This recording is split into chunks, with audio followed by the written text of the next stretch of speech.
पंचायती राज दिवस रे ration card बंटन कले मंत्री।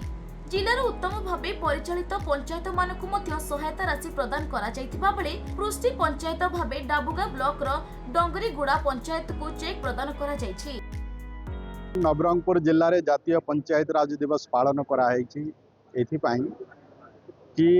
पंचायत राज जो व्यवस्था अच्छी से व्यवस्था को केमती सुदृढ़ करा जाई पारिबो एवं पंचायत राज व्यवस्था को केमती स्वच्छता रखी हबो एवं पंचायत राज व्यवस्था माध्यम रे सरकारी योजना केमती तल स्तर पर्यंत पहुँचबो, साधारण जनता सबु सुविधा केमती पाई पारिबे एवं स्वायत्त शासन व्यवस्था रे सेठिकार जनता निजे केमती चिंता करेंगे सेठर विकास केमती हो पारिबो आकु निश्चय मोहन माझी सरकार गुरुत्व दौरान। मान्यवर मोहन चरण माझी वर्तमान पंचायत राज व्यवस्था को स्वच्छता आनिबापाई एवं विभिन्न योजना को ठीक भाव में कार्यान्वयन करने नुआ नुआ पदक्षेप सब नौकरी।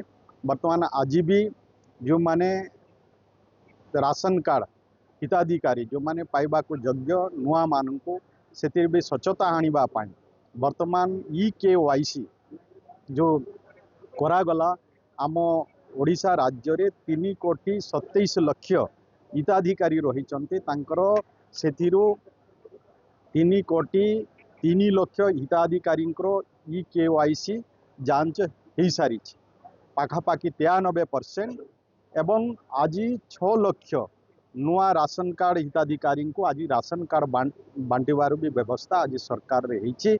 जो माने विगत दिन रे वंचित होते आज से 6 लाख हिताधिकारी को नुआ राशन कार्ड दिया होची। नवरंगपुर जिला सदर साई कल्याण मंडप ठारे आयोजित पंचायतीराज दिवस अवसर में मान्यवर मंत्री नित्यानंद गंड नवरंगपुर विधायक गौरीशंकर माझी उपस्थित थाई एही राशन कार्ड बंटन करथिले। ग्रामर विकास सह प्रत्येक योग्य हिताधिकारी जेपरी खाद्य सुरक्षा वंचित न हेबे एथि प्रति ध्यान दिया जिबा सह 6 लाख हिताधिकारी राशन कार्ड पाइबे बोली मंत्री कहिसंती। एही अवसर रे जिला स्तरीय अधिकारी माने जोग देबा सह समस्त नूतन भावे पाइथिबा राशन कार्ड हिताधिकारी प्रमुख उपस्थित थिले। ग्रामांचल रे केमती ग्रामांचल रो पिला माने खेल प्रति जो माने आग्रही अछंती से माने भी केमती आगामी दिन रे जातीय स्तर रे अंतर्जातीय स्तर रे से माने तांकर प्रतिभा को देखै पारिबे सेथि पाई भी क्रीड़ा विभाग तरफ रु भी आज प्रति ब्लॉक रे गोटे गोटे आधुनिक जो स्टाडियम निर्माण हबो ता पाई भी सरकार तार भी आज माननीय मुख्यमंत्री शुभ उद्घाटन करुछंती। 5 वर्ष भितरे सबो ब्लॉक रे गोटे गोटे भलो स्टाडियम निर्माण हबो। नवरंगपुर अनिल भत्रांको रिपोर्ट खबर ओडिशा।